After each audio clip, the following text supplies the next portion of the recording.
Steve Carell has often said the way to deal with hardship is through humor. The man we know from The Office certainly knows how to make you laugh, but those projects were hardly serious or painful, setting aside the famous chest wax in The 40-Year-Old Virgin. As the title suggests, Last Flag Flying is no comedy. But there is a lot of laughter in this road movie buddy drama, the latest effort by Richard Linklater. The director's brilliant Boyhood was followed last year by Everybody Wants Some, a film you probably never heard of, and with good reason. But now the laid-back Texan is back with a well-tailored movie about the grief of a father whose son has been killed in action in Iraq. There are many Gold Star families all over the country. So when Carell and Linklater, who also co-wrote the script, try to capture what it means to lose a child in war, it is a tricky assignment. Of course, every family feels a unique pain about losing a son, daughter, brother, sister, father, or mother. But since those left behind don't often show up on the big screen, not as the lead in a major motion picture, the men in this film carry a responsibility to get it right during a time when this country is still very much at war with the Islamist enemy. Carell plays Larry Doc Shepard, a soft-spoken guy who goes looking for his old friends after getting the news of his son's death.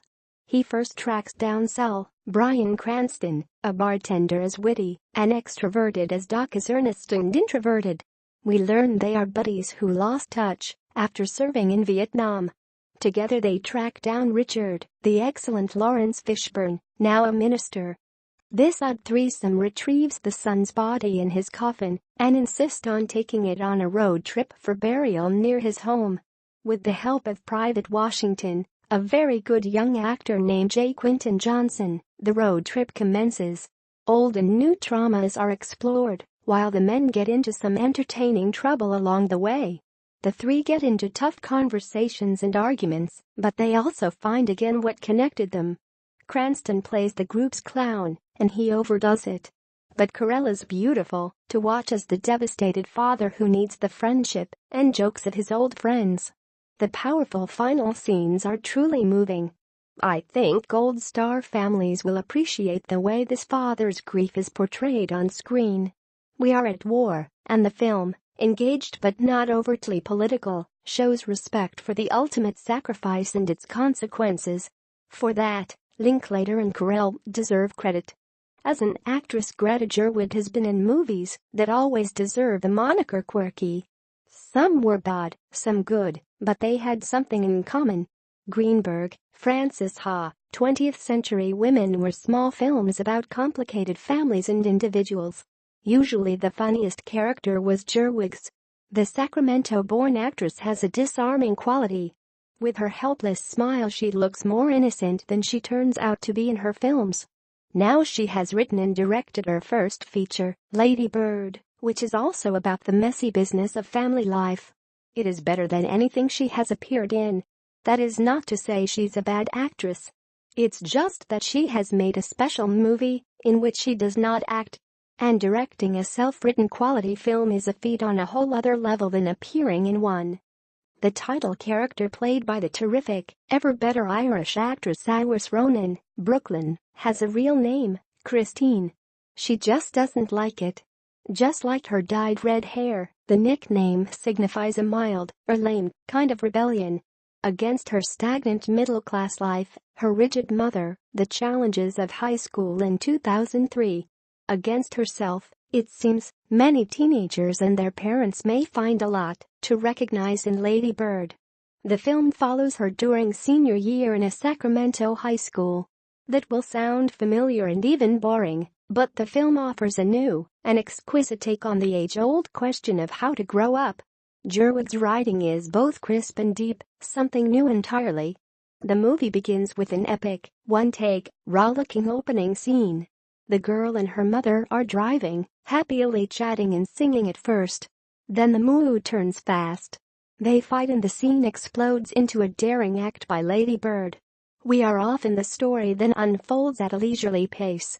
In the family's house on the wrong side of the tracks, literally, she battles her adopted brother and tough mother, while seeking solace with her kind-hearted father. They are played with great subtlety by Laurie Metcalf, The theater actress now back in The Return of Roseanne, and Tracy Letts, playwright and character actor extraordinaire. With a couple of close friends by her side, she makes poor choices in her Catholic school, the tuition of which forces her parents to work long hours and live paycheck to paycheck. The dialogue in Lady Bird is witty and sparse, but enough. As Lady Bird talks to her mother and the principal of her Catholic school, casual observations reveal the depths of Gerwig's mind. Lady Bird is desperate to escape Sacramento. But in her college application she gushes about the city, which the principal, a great role by Lois Smith, points out. It's a surprise, since Lady Bird seems to despise her hometown. You actually love it, the principal says.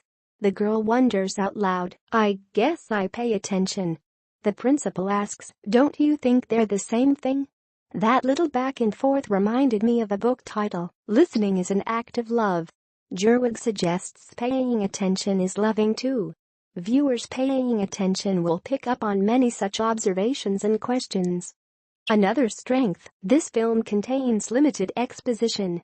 There are no unnecessary explanations of who is who and why, assuming the viewer is smart, not dumb, as many directors seem to think. You will laugh and cry, often during the same scene. None of this feels manipulated. Of course it is. Every film that makes you feel is fundamentally manipulating us into reacting with emotion. But the intelligence of the script makes it seem natural. This is a perfect little movie, ultimately about the question what home really means. A girl gets ready to leave her family for the East Coast. It's a simple plot. But when the characters and the music are this good, jewels can be found in simplicity.